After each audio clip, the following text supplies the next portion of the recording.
Hello, everybody. I'm Will. And I'm Kristen. And this is So I'm Watching Riverdale, Season 1, Episode 11. Homecoming? No, this wasn't Homecoming. To Riverdale and back again. I have no idea why. This is not Lord of the Rings. So we were releasing some of our old test footage, in which we watched Season 1 and 2 of Riverdale. Yeah. And I realized that we had never finished Season 1. So we are going to try to recapture the magic. And talk about this episode of Riverdale for the third time after having watched it for maybe the sixth time. I have seen this episode approximately 1,100 times. This specific episode, or just just like season 1. I feel like I do feel a little as though I am in hell, and this is like, it's just Riverdale forever, and I don't get to do anything else. This is a good episode. I was gonna say, what a note to start this on. This is a good episode. I like this episode. This is season 1. This is when we love the show, and this is also when things are like actually starting to get going. So yeah. Stuff is happening, which is nice. There's still no Hiram yet, which is excellent. Nice. They actually are all acting like children, which is very fun. It's like they look younger. They do all look of younger. Them. And I'm sort of like, it's only been 5 years, but I guess that's enough to like look different. Yeah. I was watching this video about like getting older, and it sucks. No, but he was like, we think of aging in like stages. Like we're just suddenly gonna wake up one day and be old. And he was like, but it happens very gradually. Yeah. So what do we have to talk about? I think this is the first time we've met Mary. Yeah, I think she was in like the very end of the previous episode. But yes, this is us like meeting Mary. It is she's like, what the hell's her name? Molly Ringwald. Molly Ringwald. Is she, who is hit or miss for you, but we like her in this. So the way I feel about Molly Ringwald is that I think she was so good as a teenager. And I think her craft as an actress has not grown as she's aged. So I think she acts the same way that she did when she was a teenager. And when she was a teenager, it really worked in all those John Hughes movies because it's like without artifice kind of. Mm-hmm. But as like a 40, 50 something year old woman, it doesn't work as well. So it's fine. I have no like issues with her. It's just like not. Well, she's brilliant stunt casting. And she's not like an omnipresence on Riverdale, but she's around enough that she is there for a while. After Luke Perry passed away in real life, Mary comes back for like a while to be with Archie on the show. And there's not really a point in her being on it now that it's like in the future. Yeah. But spoiler. But no, it's funny because I remember loving Mary and having so much goodwill towards her. And then watching this episode again, it's clear to me they write her as a little bit of like a manic pixie dream girl, which I think the Molly Ringwald of it all fits. Yeah. But she's uniquely pragmatic in a world where a lot of people are doing a lot of things. Well, also like literally everyone else currently, it's like her and Fred are the only people who are not still in high school. But like Hermione and Alice and FP are like, and even Hal they're like all still in high school. The scene of Mary and Alice in the bathroom is so good. And we love Alice. Love Alice. But the thing is, it's like Alice has no idea how badly she lost. Yeah. Oh, yeah. She lost that fight. Like, she has no idea. She's just like, I wouldn't have come in. I can't believe you're coming in while he's like with so Hermione. Brave. And then she calls her like a polyamorist. And although Mary is like, that's not even a real word. And I'm like, it is, though. Well, she was like, I'm not even sure that that's a real. Like, she's it's like, oh, you're really digging. You're really trying to come up with some backhanded. Then Mary is like, basically divorced. She's been living in Chicago for years now. And so essentially she's just like, Fred can do what he wants. He's a big boy. And then proceeds to also refer to Hermione as her date. Yeah. So it's like, it couldn't have been, because like all signs point to Mary coming home and then being jealous and butthurt about, you know what I mean? It does not happen. And the fact that it doesn't faze her. Yeah. And on top of that, she's able to like she's a weirdly stabilizing force in Riverdale, which like. Do you remember when Archie's on trial for murder and she's his lawyer? We were like, can you do that? That's gotta be a rule somewhere. She's also not a criminal defense lawyer, which makes it extra We'll funny. get to Cat in a Hot Tin Roof on a minute. Because remember they all have the fans? Yeah, it's more like Inherit the Wind. There you go. Yeah. I just was going Tennessee Williams. Yeah. It's immediately there, yeah. So I'm trying to think if there's anything else. She's talking of bringing Archie back to Chicago. He doesn't go. No. Spoiler. He stays in Riverdale. Although she is, I said, because I was like, she's like friggin' ahead of the curve on this one. Because she's like, I just feel like Riverdale is at the edge of a cliff about to tumble down. And I was like, boy, howdy. I think she says the word avalanche. And it's like, does. You're not wrong. So we have fucking Alice, man. She makes it hard. Yeah, she makes it real hard. She makes it hard to stand. We're not so much stands as we are simps. No, I'm kidding. No, I'm kidding. No, because I have real issues with how Alice acts sometimes, but she just, Mädchen carries it off with such aplomb that I stand. Yeah, I don't simp. No. I simp for Betty. She just like, there's a handful, like in this episode, she has the cliche, either you tell him or I will. Yeah. And she manages to say it in a way where I'm like, oh, I've never heard that line before. Well, she turns it into a question. She says, are you going to tell him or should I? But yes, but she even like, she textures it. Like she layers it and then cries a single tear in both the close up and medium shot.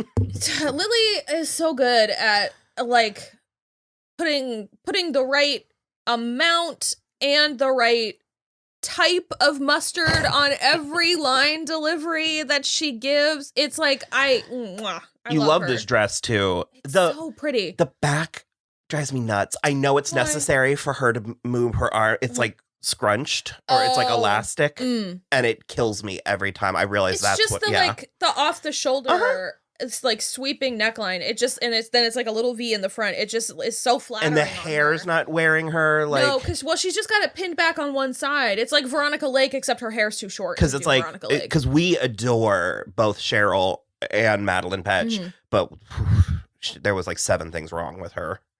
With her homecoming dress? Well, it was real skanky. But I love her curled ponytail. Oh, see, I didn't like it with the dress and the... Not with the dress, but it looks so good on her face, having it pulled back like that. And yeah, but no, that dress is, I mean, it's a very Cheryl dress, but it's not a good dress. Well, we didn't finish with Alice. So Alice, we don't fully remember because it's like we didn't just watch the previous episode. But Alice is As you can tell by our very upgraded situation. Well, yeah. I thought you were going to say hair. I was like... No, our hair is fine. My hair is not 11 shades too dark. For me. You do look like a goth girl. I do, weirdly. It's bizarre. So she's like, it's not a lost plot in Riverdale, but like Alice fancies herself a journalist. It comes and goes because she's like a news lady now. And so she's like going to get the scoop that FP murdered Jason? Yeah. And why does she think he murdered Jason? Well, because he's like in dealings with Hiram, and Hiram is mad at the Blossoms, and like Hiram. Right. That's what Archie overheard. Yeah, so Hiram paid FP to bring the serpents around the drive-in to drive down the price so that Hiram could buy the land for cheap. He's already looking for palladium from prison. That already started. I do love, because even one of our like regulars, she commented about how we're like, this isn't the show for realism unless you're dealing with like Byzantine town ordinances and stuff, in which case buy the books. Like, so because I had said something about like asking for more clarification in one of the season 1 episodes, and she was like, these comments are why we had that town meeting about reincorporating Riverdale, and I was like, touche, that is my bad. I apologize to everyone. No, I don't think it was like that, but so there's all that, and she fucking recruits Betty and Veronica and later Archie, which is just and Betty says no because she flat out asked Jughead, do you think your dad's capable of murder? And then Jughead asked FP, and FP was like, I'm a bad guy and I'm not a good dad, but I can't kill someone. I believe him too. But it's just like, it's a trope for a reason, because there was always one parent who is inappropriately close with the teenagers. Yeah. And it's like, and I don't mean like Mrs. Grundy, but it's ooh, you don't bring the teenagers into legal matters with their parents. Yeah. And so I get sort of both sides where like Veronica is like, I need to know what's shady about my dad, because she has written this like statement in order to get Hiram to come home. And now that Hermione is like, he's coming home, Veronica's like, shit. Oh no. And so she's trying to get shit on Hiram, and then Archie is like the puppy dog he is, trying to protect Jughead. And so that's how they both get roped into doing this. And at the end, it obviously turns out that it's a good thing they went and like did this horrible thing, because they know that someone planted the gun in FP's trailer.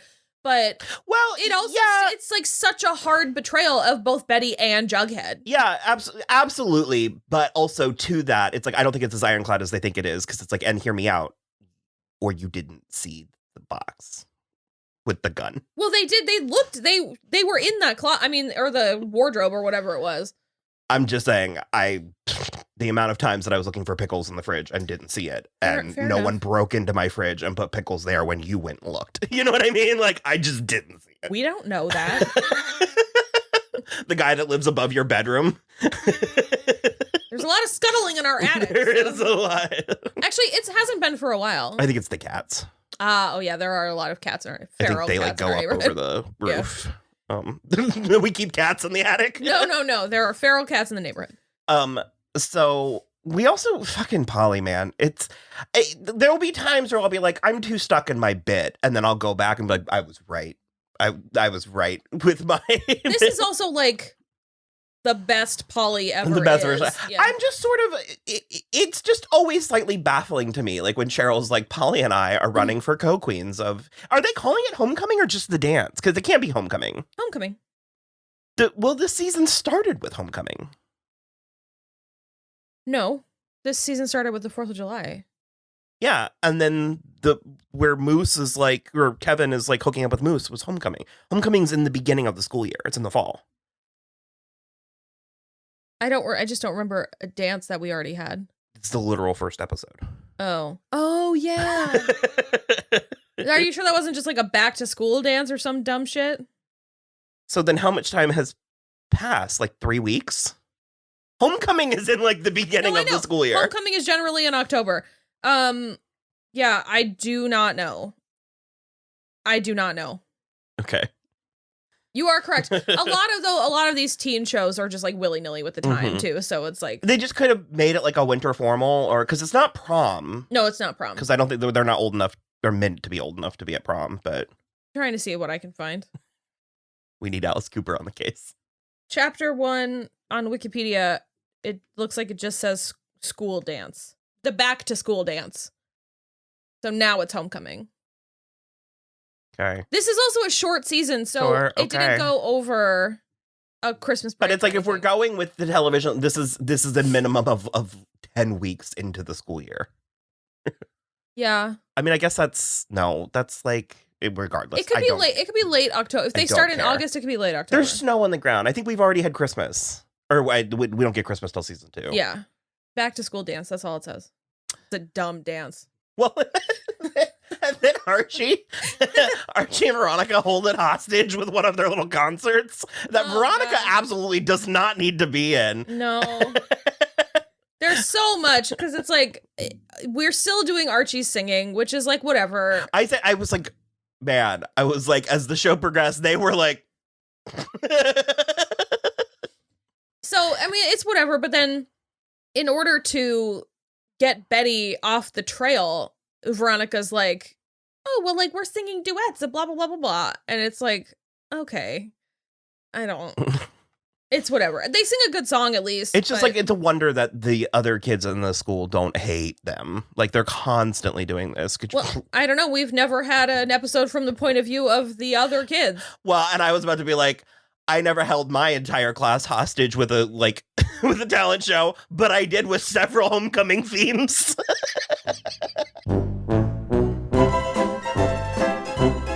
And a banner, if I remember correctly. I was like, yeah, we're going to put a mermaid on the banner. I'll find a way. Oh, I'll find a way.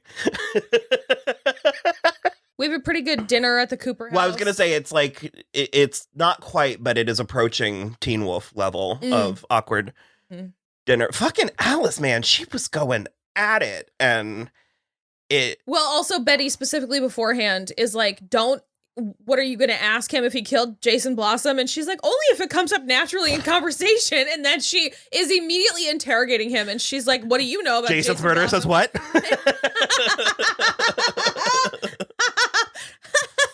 that level of tact. Yeah, I mean, no, for real. And then it gets and my favorite, into though, the high school stuff is when she's like, because Betty brings her dad over, and she was like, your dad and I were king and queen of homecoming, or we were the king and queen, and FP's just like, oh, hell. Yeah, so good. And then I think it's like this moment where he was about to spill the beans that they were fighting about the baby. Mm-hmm. Yeah.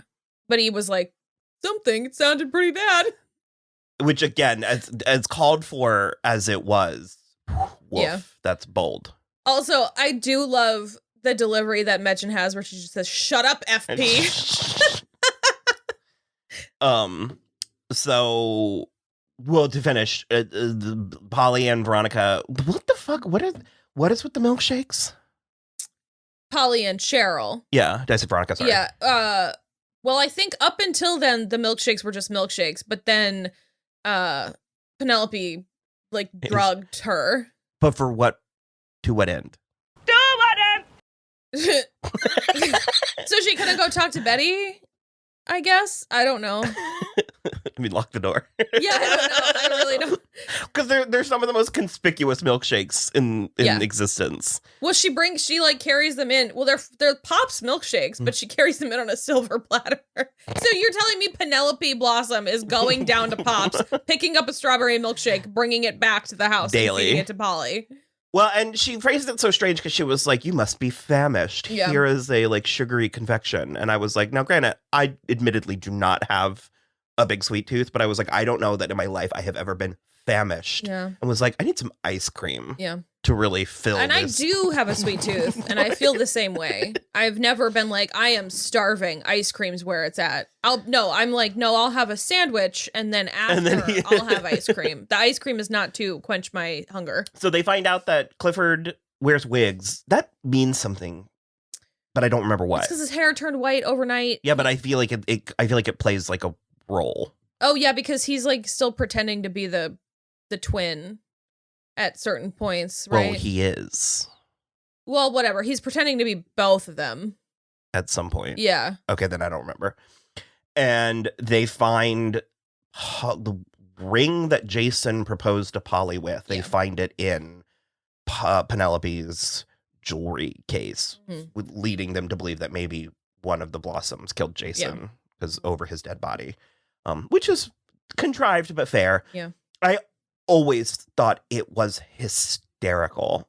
First of all, Cheryl checking Polly to see if she's alive. Yes. And second of all, her manner of the way, like of all the ways to check somebody if they're alive. Holding a mirror up to her mouth and nose to see if she's breathing. I know, there's just something about it that's like, it just doesn't feel.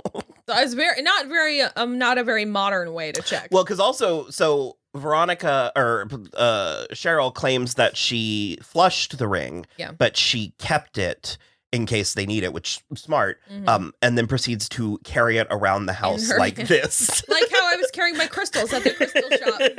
Just like, and sort of meandering at that. Like, so, they do arrest FP. Mm-hmm. They find a gun. It was most likely planted there. And now it's a good thing that Archie and Veronica snooped because they have that. So because of their illegal B&E, they now know that FP's innocent. Well, I mean, Alice prompted them, so I'd throw her right under the bus. For sure. So, okay. We're going to watch the next episode, and then we'll be back. Yay. Bye. Na, na, na, na, there is hollow gold. Oh, yeah, that one. Sweet surprise.